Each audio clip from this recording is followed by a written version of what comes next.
Here's why you're being a bad boss and you don't even know it. But by the end of this episode, I hope you have an awareness of how you can fix it. If it's anything like me, I've always had great intentions. I've always wanted to be the best boss I can be. But it doesn't mean that I was always the best boss. And I want to share today some tips that I've learned around how to be a good boss and what you need to do to protect that good boss status.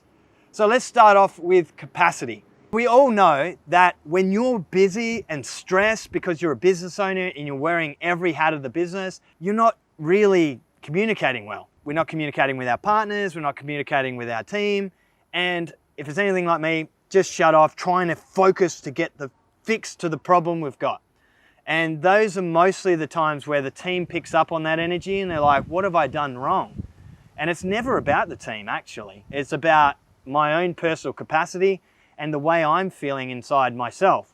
And so having an awareness around how much load you're wearing, like if you're doing massive hours or you're just wearing a lot of stress, even if you're doing small hours but compressing all of the workload into a short amount of time because you've got other commitments in your life, that's going to create the same stress environment that doesn't allow you to show up as your best self.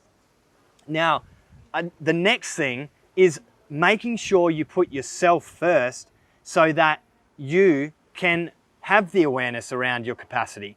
So capacity is only created by hiring other people and delegating the responsibilities within the business to other people. But when you try and hold on to all of that, then you wear all of the stress and responsibility. And if it doesn't get done, it's your fault. And if it does get done, it's just going to keep coming.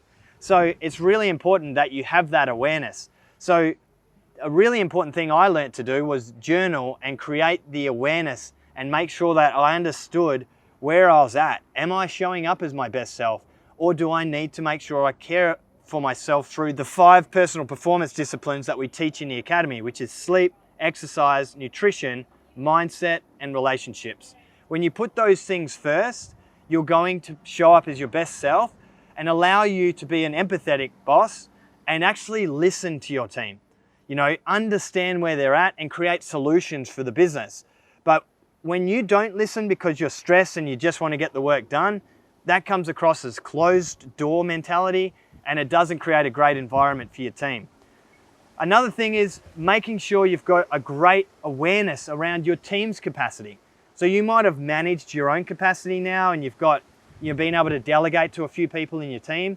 But now that you're moving into a leadership position, you need to have an awareness around your team's capacity.